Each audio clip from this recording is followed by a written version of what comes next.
Hello, everyone. We got on live, didn't we? Diana Rankin here. And I have a whole new internet server. I forgot to pull the microphone down. Let me grab it here. It's not coming down easily. There we go. I have a whole new internet server here. AT&T with a hotspot box because just a hotspot line isn't available here. And where I live in the woods, in a rural area, very little is available. But I apologize for the waviness. Just listen to the words if it's wavy, and not a whole lot I can do about it. I did have one company come out and they said they wanted to bring a bucket tree out and hang it on one of the trees, a receiver. And he said, you might get reception, but it stops out there in the middle of the field. So Juliet says, hello and happy Friday to all. Well, hello, Juliet. Good to see you. Okay, I'm going to get started here. But first of all, I do want to tell you that last week, your question about Piper's signs that our beautiful Piper is giving. Yes, some were very private, but one I want to share with you for sure. And I'm going to do that next week because I want to talk about some other signs as well. In the meantime, I do have a video out there. Oh gosh, I can't remember the name of it, but it is signs from the afterlife. Hello, Gaida. She says, hello, everyone from Gaida in Woodridge, Illinois, USA. Always good to see you guys. So appreciate. Also, we will get a message, of course, and sometimes I forget to do this. I say we're going to, and then I forget a message from one of my books, The Master's Book of Answers. And yes, it is available on Amazon. I am going to probably do a second edition soon, but that's not today. Anyway, it's just an oracle book, as you know, and we just get messages from Phillip, my spirit guide, which is why I write down what he says. I just write it down. Sue says, hello from New Jersey. And Judy says, from rainy London.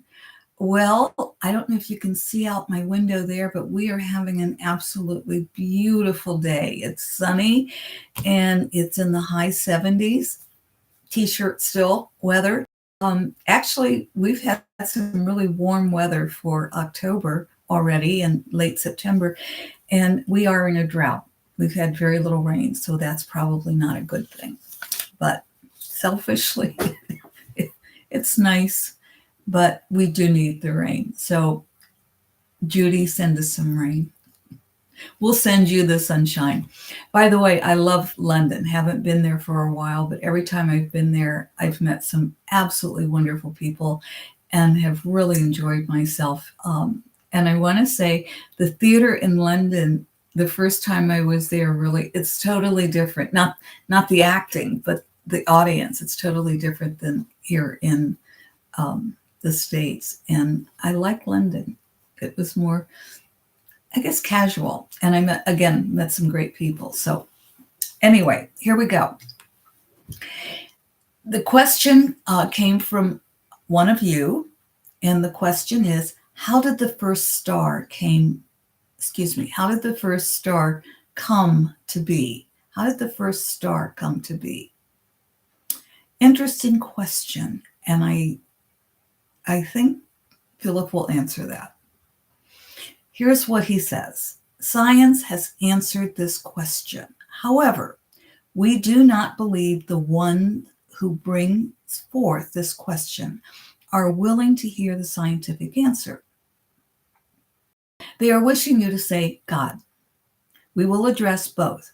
However, it is only their God they wish to be the answer. This is a problem.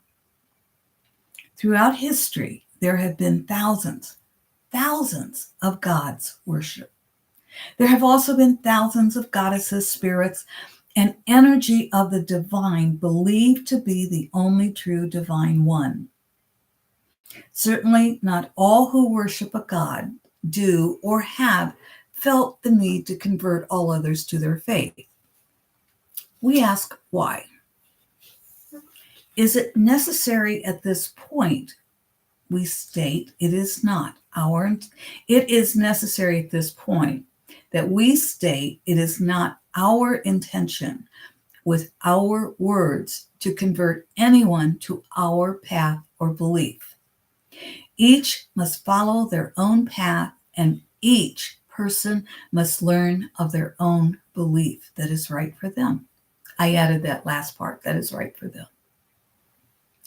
At this point, we will ask if God created the first star. Yes and no. Yes and no. Okay, Philip. It depends on the God in which you believe, or if you have no belief in a God. If you reduce God to a pronoun, are you not saying your God was created by human men in their likeness rather than God creating man in God's likeness? If you see God beyond gender and beyond humans, you may come to see God as bigger than any one religion. If God is all there is, can we not then say all religions and beliefs have some truth? Because one belief is right does not make another belief wrong. If all religions and beliefs have some truth, can we not then say religions make God too small? If we open to a bigger God, can we not then come to understand throughout history humans have needed to believe in something greater than themselves? Do you not feel this when you look at a star? When looking at a star, the human heart opens and flows with love, sacred, divine love that is so much greater than words. The wonder of the star is beyond the magnificence of everyday life. Of everyday life. So many label this God. Others call it science, when the first stars formed 100 to 400 million years after the Big Bang. The early universe was filled with hydrogen and helium. Dark matter halos provided gravitational wells that gathered gas that cooled and caused pressure, which caused nuclear fusion, releasing light and stars, we call them. When we look at a star, if we allow our God to grow bigger than one religion, can we not then embrace the science and the sacred wonder? Can we not then allow our God to be the energy of all that is? Can we not then allow ourselves to embrace the sacred wonder of the star and feel the energy of pure love without the constraints of a religious belief that narrows God to a pronoun? Can we not let go of the fear of not knowing and not naming and allow ourselves to be in that pure energy of love? This then, my friend, is the star's message. It matters not from where I come. It matters only that you love as I love you.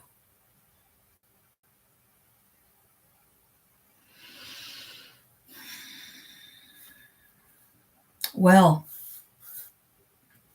I guess Philip told us, didn't he? Let me read those last couple of paragraphs.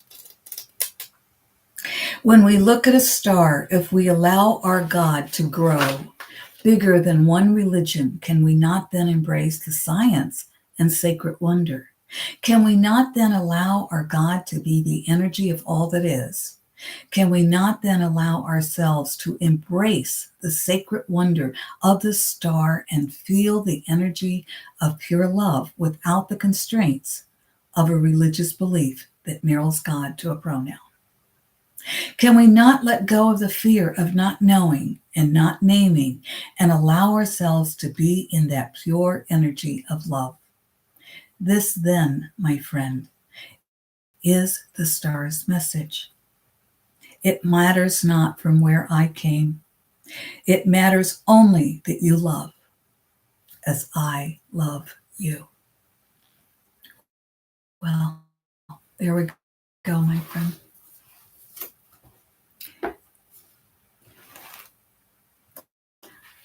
I'm hearing right. If you heard right, that's our message. Your intuition and my intuition are right in there together. If you heard left, that's a message you need to pay attention to. Well, you need to pay attention to both messages, but if you heard left, that's a message for you. Okay, this is page 51. Ask for limitations, and they are yours. Ask for abundance, and that too is yours. The second sentence, ask for abundance, and that too is yours, doesn't really fit, but so, boy, that first line does, doesn't it? Ask for limitations, and they are yours. You know, one of the greatest, and some of you have heard this story, one of the greatest compliments I ever received in my life was one of my students at the university, and it was a course on religion that I was teaching. And she, as well as others in the class, were a little frightened that I was going to take they were Christians, and she said, "You're going to take my Jesus away or my God away." And I said, "No, that's not my intention. But my intention is to help you make God bigger." At the end of the quarter, she raised her hand and she said, "You didn't take my religion away. You made it bigger. You made God bigger to me, and I thank you." And everybody stood up and clapped. You know, I'll never forget that moment. And I want to tell you also, for those of you who have sent me donations, thank you. Like I wrote in the comments, the money's great, believe me, and I'm deeply appreciative of it. But it's more than the money, because you're telling me that what I'm doing, what I'm saying, that my words have meaning in your life. And that touches me deeply, and I am very grateful. Thank you. Let's get to the left story before I start crying. This is page 50. And this is a message for you if you heard left. If you were created only to obey, would you not lack freedom? If you were created only to obey, would you not lack freedom? And remember, ask for limitations, and they are yours. Ask for abundance, and that too is yours.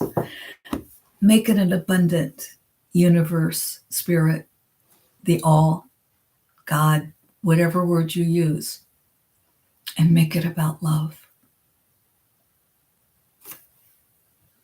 Thank you for the love that you send to me, and thank you for the love